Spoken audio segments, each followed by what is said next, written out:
Thanks a lot for being here that late.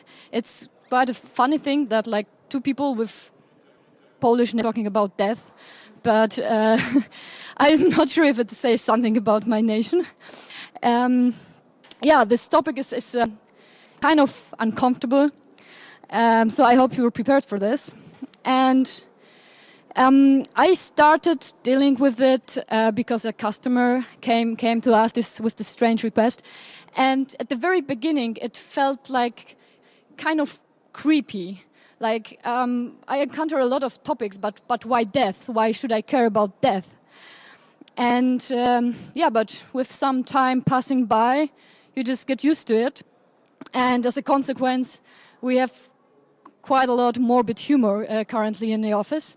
So even if this topic is quite serious, please excuse me if my talk is not going to be too deadly serious. So just to make you even a little bit more uncomfortable, I want to ask you some questions. How many of you think they're going to die at some point of time? Please raise your hands. Oh, some people don't think, but it's fine. I mean, the science is pretty good at it, but I'm not sure if it's going to be for our generation that we will reach immortality. And how many of you have written their last will? Not that many hands raised. And how many of you have planned their digital afterlife? Still, some hands up. That's pretty amazing. As you know, only about 30% of German adults have written their last will. And while there is no data about how many people have prepared for their digital afterlife, the number is expected to be negligible. And yeah, the median age in this room is probably like about 35 or something. And the life expectancy in Germany for people our age is currently about 80. So most of us didn't even reach midlife now. So why should we care about afterlife? But probably all of us encountered death in the internet and somehow. Like when we lose a relative or someone close to us, we probably search in the internet, what do we have to do? And also we exchange condolences online pretty often. And it's not that uncommon that we do it via social media. Especially if in case of death of a distant relative or a colleague or an acquaintance. But what about our own death? Why should we care about this? And this context is actually becoming more and more relevant for a growing percentage of the society, as actually more the people who are using internet are also getting older, and more people are actually using internet. So everyone who is using different social networks, but not only, is leaving a lot of imprints and data online. And I'm asking myself, or I want to address this question, what will happen to this data, to these accounts, after we're not here anymore? There are 3 billion internet users right now in the world. And 2 billion of them use different social media platforms. And 1.4 billion of them use Facebook. 10,000 Facebook users die every day. Which means now that 1 of 30 accounts on Facebook currently belong to dead users. So if you imagine an average size of a school class, I mean, my school class was like 30 people, which means that 1 of each school class is dead by now. And the prognosis looks quite interesting. If Facebook keeps growing, then about 2,100, there will be as many accounts belonging to dead users as those belonging to living users. But that's only if Facebook keeps growing. If it stops growing, then the crossover will be already in 50 years. In 50 years, I will probably still be alive. And as a lot of my friends are like 10 or 15 years older than me, I will be probably surrounded by accounts of dead people. It's pretty scary. But let's not think about this vision for now. And let's focus what happens to all these accounts and data we produce in a lifetime after we pass away. I could say, I don't care. I mean, I'm not there anymore. But it's actually not that easy.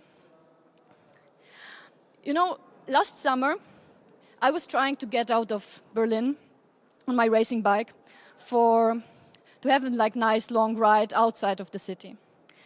And in Sonnenallee in Neukölln, which is like on the way out, the driver of a white Mercedes going with like a speed of about 120 kilometers per hour, he lost the control over his car and he hit two motorcyclists and ran.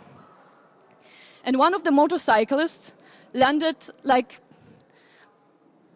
5 centimeters from my bike. So when I imagine if I were a little bit faster, either the car or the motorcycle would have hit me. And then it's over. And what happens next is actually pretty easy for me, as I don't exist anymore, or I'm in heaven, hell, reincarnated. I will see when it happens. But it's not that easy for my loved ones, for people who cared about me. And as I'm not married and don't have kids, my closest surviving dependents would be my parents. And it's actually hard to imagine something which is worse for the parent than losing their own child. And especially in this case, like the topic of digital data becomes extra volatile. As most parents whose children are kind of my age, some were between 20 and 40, they're not necessarily digital natives, mine included. So they probably wouldn't even think of my digital remains at first. And after a few weeks or days or months maybe, some of my friends will maybe tell them that there is my Facebook account, my LinkedIn account, my Twitter, that I still kind of live digitally. But even then, if they know it, would they know what to do with all these accounts? They wouldn't know if they can get somehow the login data to my account, and would I even want them to get this login data? And even if they have this login data, what should they do with this? Do I want them just to delete everything and just to disappear online? Or maybe I would prefer to have some kind of memorial profiles, as Facebook, for example, offers it. Or maybe just leave everything as it is. I just leave digitally and don't die there. I can imagine that there will be some discussions in my family. And what would be my wishes?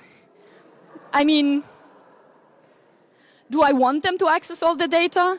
Do I want to access them all my documents and movies, for example, on Dropbox? Or do I want them to have the access to my dating accounts maybe? Do I want them to know what I'm doing online?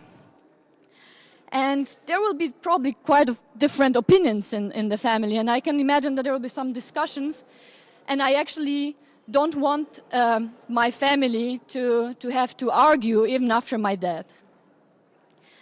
And what I also don't want, and it's actually pretty disturbing that the people are laughing there, because I want to show you a pretty serious video, a very moving video, which is a good example for what can happen to the grieving parents. So if you can ignore this laugh and take this video serious, please.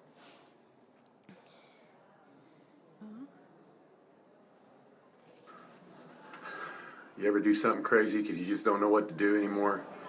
Well, that's what I'm doing right now. I'm calling out to Mark Zuckerberg and Facebook. You've been putting out these new movies, these 1-minute movies that everybody's been sharing, and I think they're great. Well, my son passed away January 28th.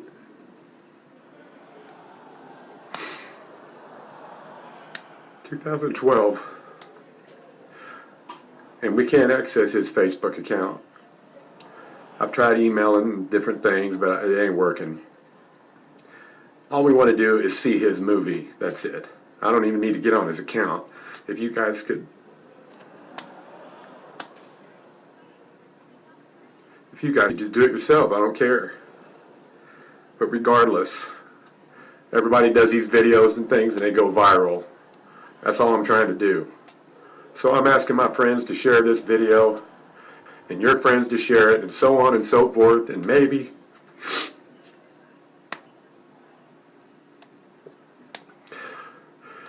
somebody will see it that counts. I know it's a shot in the dark, but I don't care. I want to see my son's video. His name's Jesse Berlin. So please help me. I appreciate it. Thanks.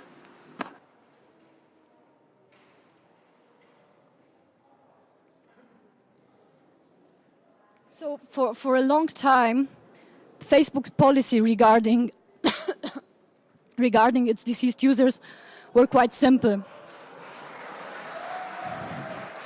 Actually, the only thing the family could do was to provide the proof of that in a pretty annoying procedure and decide if the account has to be deleted or to turn the profile into a memorial profile.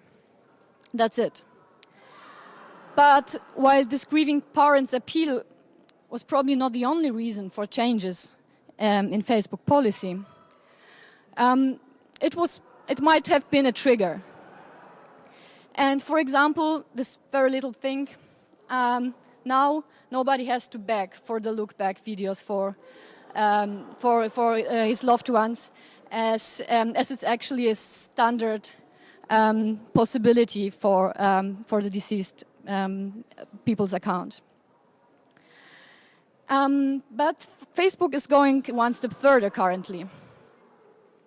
It's currently available only to the Facebook users in the US, but Facebook is offering kind of possibility of taking care of your digital afterlife while you're still alive. So you can define a legacy contact if you don't want your account to be deleted after you're dead. And this legacy contact will have several options.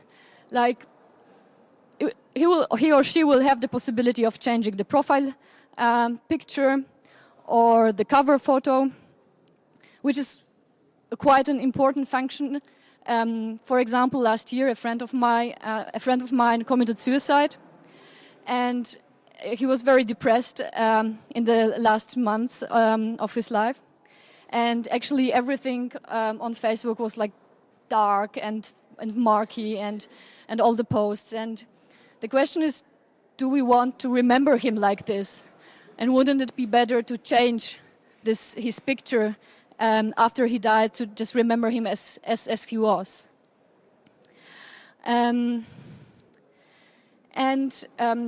The legacy content would also have the possibility of, for example, accept friend requests, and also to pin a message to the top of his wall, like, for example, a memorial service information. But of course, what will not be possible is to access the user's personal information, like the messages. Google is doing it completely differently. They introduced a solution for digital legacy already in 2013, and they call it Inactive Account Manager. And the idea behind this is that I can decide what to do when my account hasn't been accessed for a certain amount of time. And I can define a so-called timeout period between 3 and 18 months, and the actions which will occur after the expiration of this period. So for example, I can decide that my account will be deleted, or I can define an auto reply, or I can give like up to 10 trusted people access to my account. But how the verification takes place here. Shortly before the end of the timeout period, I will receive a warning text. And if I don't log in to my Google products after this warning text, they will treat me as I were dead, which is not that logical, as, I mean, the minimum timeout is 3 months. And there is like a lot of stuff which can happen in 3 months. I can have a serious disease or an accident, but without dying after that, and will not be able to access Google for 3 months. I could travel to North Korea and have no access to internet. I can go to monastery. I can be sent to prison. I'm not sure if I can access Google in prison, but it's not my imagination of prison.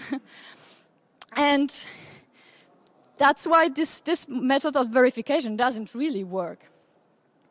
And this only Facebook and Google. And they have completely contradictory approaches to this topic. And what happens to all the other accounts? I mean, I'm on Instagram, Pinterest, Twitter, LinkedIn, Tinder, Tumblr, and do I need to define what happened with all these accounts after I die? And especially it would be kind of a trouble for my survivors to deal with each of these 70 or 80, I know, accounts after I died. That's why, especially in the US, but also in Germany, there are more approaches which try to take care of the whole digital afterlife. Let me just show you some examples. Like, for example, Secure Safe, where you can store your logins and data and determine responsible recipients. Or Perpetu, where you can set up your final status, which will be sent via social media. And then Netarius or My Wonderful Life, where you can specify your all digital legacy. But you can see not only differences in the spectrum of functionalities, but also that they are following actually contradictory design approaches. And the designs vary from very marquee to very playful. And for me, it's actually quite surprising how some of the providers present themselves. I mean, I don't care now when I'm preparing my digital legacy, but when I think about my grieving friends and family dealing with this, I'm not sure if they will be happy to see like a funny comic figure waving from the sky and saying hello. So, but why is it so? Why are these approaches so contradictory and partially even kind of distasteful? It actually doesn't matter if we talk about the analog or the physical death or the digital death. It's simply a very precarious and personal and sensitive topic, particularly for those who lost their loved ones. And this is actually the reason when there is not a lot of knowledge about the behavior and expectations of the users. There are actually not really established guidelines for dealing with this topic and how to develop an appropriate online product for the afterlife. And yeah, but it's quite easy to say that this one sucks and this one is stupid too. But how to actually do it, how to do it correctly? Do the known heuristics and best practices and web design standards actually apply on such a topic? And how can we make use of standardized approaches when designing for the afterlife? And just take a user test, for example. Those are normally performed under lab conditions or ideally in a context of real use case. But how would I even simulate a real use case when the topic is grieving friends and family? I mean, I wouldn't rather go to the cemetery, to the graveyard, and wait outside with a prototype and ask the people if they have like few minutes to test the product, which is dealing with the topic of losing a relative. That's why we decided, obviously, not to do this and decide to make a very lean project and start with very basic product and then evaluate based on real user data. I'm not going to go too deeply into the project. It's just that, for example, we were not really sure what kind of imagery and what kind of wording we should use, what would be most appropriate.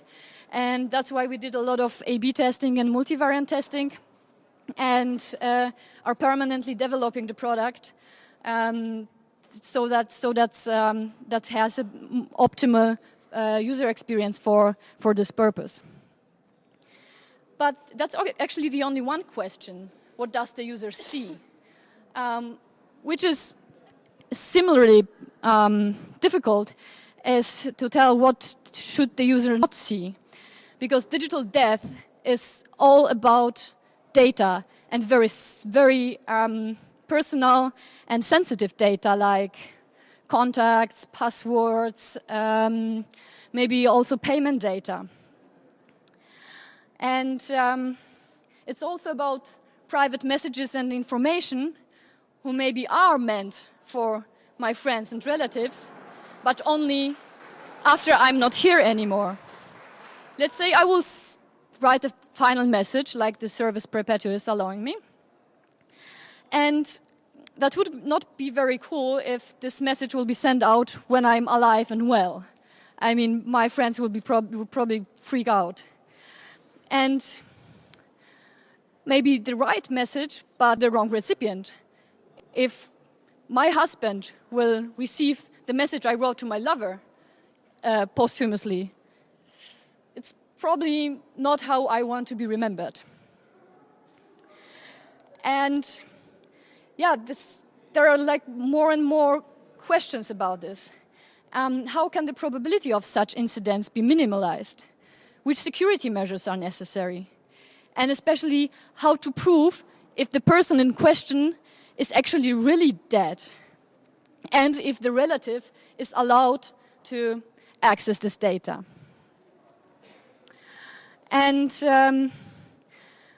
another funny thing is that all these providers offer some kind of lifetime price. But you know, when I buy a life insurance, I mostly do it with someone who, with a company who has existed for years. But all the startups are just existing for a few months, and you all know how the startup life cycle look like. So the question is, will it be for my lifetime or for their lifetime? And then I have to do it all over again. And unfortunately, there are no ultimate answers to this and many other questions yet. And mainly because like universal standards are still to be defined. At the moment, every provider of those services handles all the different questions from design to verification of debt differently. And standardizing of these processes would help the user to deal with these topics and simplify the administration.